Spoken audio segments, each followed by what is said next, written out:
ಮೈಸೂರು ನಗರಾಭಿವೃದ್ಧಿ ಪ್ರಾಧಿಕಾರದಿಂದ 50-50 ಅನುಪಾತದಲ್ಲಿ ಏನು ನಿವೇಶನ ಹಂಚಿಕೆ ಮಾಡಿದರೆ ಅದರಲ್ಲಿ ಆ ವ್ಯವಹಾರದಲ್ಲಿ ಸಾವಿರಾರು ಕೋಟಿ ರೂಪಾಯಿಗಳ ಅಕ್ರಮ ವ್ಯವಹಾರ ನಡೆದಿದೆ. ಆ ಅಕ್ರಮ ಹಣವನ್ನು ಅಧಿಕಾರಿಗಳು ತಮ್ಮ ಕುಟುಂಬದವರ ಹೆಸರಿನಲ್ಲಿ ಬೇರೆ ಬೇರೆ ಸಂಸ್ಥೆಗಳಲ್ಲಿ ಹೂಡಿರುವಂಥದ್ದು ಮಾಹಿತಿ ಬಂದಿತ್ತು. ಇದಕ್ಕೆ ಪೂರಕವಾಗಿ ನನಗೆ ಈಗ ಸಿಕ್ಕಿರೋ ದಾಖಲಾತಿಗಳ ಪ್ರಕಾರ ಏನು ಮೈಸೂರು ನಗರಾಭಿವೃದ್ಧಿ ಪ್ರಾಧಿಕಾರದ ಹಿಂದಿನ ಆಯುಕ್ತರಾಗಿದ್ದ ಡಿ.ವಿ. ನಟೇಶ್ರವರು ಅವರ ಹೆಂಡತಿ ಶ್ರೀಮತಿ ರಶ್ಮಿ ಅವರನ್ನು ಸುಮಾರು 4 ಸಂಸ್ಥೆಗಳಲ್ಲಿ ನಿರ್ದೇಶಕಿಯನ್ನಾಗಿ ಅಂದರೆ ಪಾಲುದಾರನಾಗಿ ಮಾಡಿ ಅದರಲ್ಲಿ ಹಣವನ್ನು ಹೂಡಿರೋದು ಕಂಡು ಬಂದಿದೆ. ಮೊದಲನೇದಾಗಿ ಬ್ಲೂ ಸ್ಟೋನ್ ವೆಂಚರಸ್ ಪ್ರೈವೇಟ್ ಲಿಮಿಟೆಡ್ ಅಂತೇಳಿ ಒಂದು ಕಂಪ್ನಿ, ಅದಾನಂತರ ಕಾವೇರಿ ಮಾ ಗಂಗಾ ವೆಂಚರ್ಸ್ ಪ್ರೈವೇಟ್ ಲಿಮಿಟೆಡ್ ಅಂತೇಳಿ ಒಂದು ಕಂಪ್ನಿ, ಮತ್ತು ವಿಪಾಸನಾ ಹೆಲ್ತ್ ಕೇರ್ ಅಂಥೇಳಿ ಒಂದು ಕಂಪ್ನಿ, ಇನ್ನೊಂದು ಅಕ್ಯೂನೋವಾ ಹೆಲ್ತ್ ಕೇರ್ ಕಂಪ್ನಿ ಅಂತ 4 ಕಂಪ್ನಿಗಳಲ್ಲಿ ಶ್ರೀಮತಿ ರಶ್ಮಿಯರವರು ನಿರ್ದೇಶಕರಾಗಿದ್ದಾರೆ. ಅದರಲ್ಲಿ ನಟೇಶ್ರವರು ಅವರ ಹೆಂಡತಿ ರಶ್ಮಿಯವರ ಮೂಲಕ ಹಣವನ್ನು ಹೂಡೋದು ಕಂಡು ಬಂದಿರ್ತಾರೆ. ಬ್ಲೂ ಸ್ಟೋನ್ ವೆಂಚರ್ಸ್ ಸಂಸ್ಥೆ ಏನಿದೆ ಅದರ ಸಂಸ್ಥೆಯ ಮೂಲಕ ಭೋಗಾದಲ್ಲಿರ್ತಕ್ಕಂಥ ಒಂದು ಅಪಾರ್ಟ್ಮೆಂಟ್ಸಲ್ಲಿ ಒಂದು ಪ್ಲಾಟನ್ನು ಖರೀದಿ ಮಾಡಿರೋಂಥದ್ದು, ಮತ್ತು ಇಲ್ವಾಲ ಹೋಬಳಿಯ ಉಯಿಲಾಳು ಗ್ರಾಮದ ಅಲ್ಲಿ 30 ಗುಂಟೆ ಅಲ್ಲ 1 ಎಕರೆ 30 ಗುಂಟೆ ಜಮೀನನ್ನು ಖರೀದಿ ಮಾಡಿರೋಂಥ ದಾಖಲೆಗಳು ನನಗೆ ಲಭ್ಯವಾಗಿದೆ. ಈ ಎಲ್ಲ ದಾಖಲೆಗಳನ್ನು ಆಧರಿಸಿ ಇವತ್ತು ನಾನು ಲೋಕಾಯುಕ್ತರಿಗೆ ಮನವಿ ಪತ್ರವನ್ನು ಕೊಟ್ಟಿದ್ದೀನಿ. ಏನು 50-50 ಅನುಪಾತದ ವ್ಯವಹಾರ ನಡೆದಿದೆ, ಅದರಲ್ಲಿ ಪಡೆದಿರ್ತಕ್ಕಂಥ ಅಕ್ರಮ ಹಣವನ್ನು ಈ ರೀತಿ ಅಧಿಕಾರಿಗಳು ತಮ್ಮ ಕುಟುಂಬದ ಹೆಸರಿನಲ್ಲಿ ಅಥವಾ ತಮ್ಮ ಆಪ್ತರ ಹೆಸರಲ್ಲಿ ಹೂಡಿರೋಂಥದ್ದು ಕಂಡು ಬಂದಿರೋದ್ರಿಂದ ಇದ್ರ ಬಗ್ಗೆ ತನಿಖೆ ನಡೆಸಿ ಕ್ರಮ ತಗೊಳ್ಳಿ, ಮತ್ತು ನಾನು ಮಾಡೋ ಆರೋಪ ನಿಜ ಕಂಡು ಬಂದಲ್ಲಿ ಅವ್ರನ್ನ ಆರೋಪಿಯನ್ನು ಮಾಡಿ ಅಂತೇಳಿ ಮನವಿ ಮಾಡಿದ್ದೀನಿ. ಸೊ ಇದೇ ರೀತಿ ಜಾರಿ ನಿರ್ದೇಶನವೂ ಕೂಡ ನಾನು ಒಂದು ದೂರನ್ನು ಕೊಟ್ಟಿದ್ದೀನಿ. ಜಾರಿ ನಿರ್ದೇಶನದಲ್ಲಿ ಏನಾದರೂ ಅಪ್ಡೇಟ್ ಸರ್, ಮೊನ್ನೆ ಅವರು ಲೋಕಾಯುಕ್ತ ಅಧಿಕಾರಿಗಳಿಗೆ ಒಂದು ಪತ್ರವನ್ನು ಬರೆದ ಕಂಡು ಬಂದಿದೆ.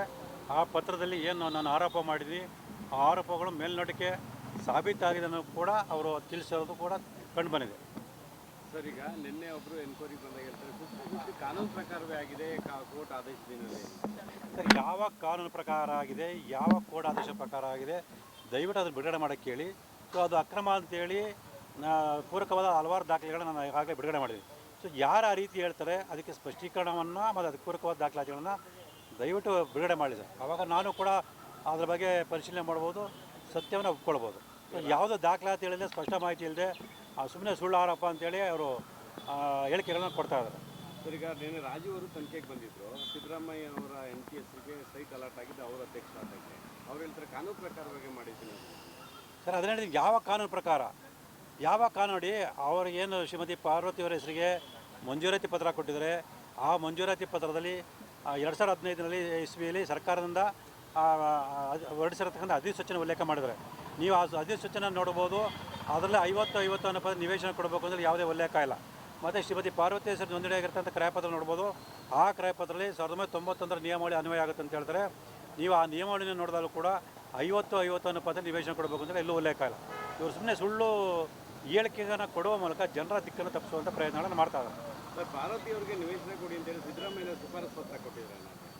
ಸರ್, ಇಲ್ಲಿ ಕಾನೂನು ಸ್ಪಷ್ಟವಾಗಿ ಹೇಳುತ್ತೆ, ಲಿಖಿತವಾಗಿ ಸಾಕ್ಷ್ಯದಲ್ಲಿ ಇರಬೇಕು ಅಂತೇಳಿಲ್ಲ, ಮೌಖಿಕವಾಗಿ ಸಾಕ್ಷ್ಯದಲ್ಲಿ ಇರಬೇಕು ಅಂತ ಹೇಳುತ್ತೆ. ಅವರೇ ಎಲ್ಲ ಕಡೆ ಹೇಳ್ಕೊಂಡಿದ್ದಾರೆ. ಧ್ರುವ ಕುಮಾರ್ ಅವರು ಏನು ಅಧ್ಯಕ್ಷರಾಗಿದ್ದರು ಅವರು ಬಂದು ನನ್ನನ್ನು ಭೇಟಿ ಮಾಡಿದಾಗ ನನ್ನ ಅಧಿಕಾರ ಅವಧಿಯಲ್ಲಿ ನಿವೇಶನ ಕೊಡೋದು ಬೇಡ ಅಂತ ಹೇಳಿದೆ ಅಂತ ಅವರೇ ಹೇಳ್ತಾರೆ. ಅಂದರೆ ಮೌಖಿಕವಾಗಿ ಅವರು ತಮ್ಮ ಆದೇಶವನ್ನು ಮಾಡೋದಂತ ಸ್ಪಷ್ಟ ಗೊತ್ತಾಗುತ್ತೆ.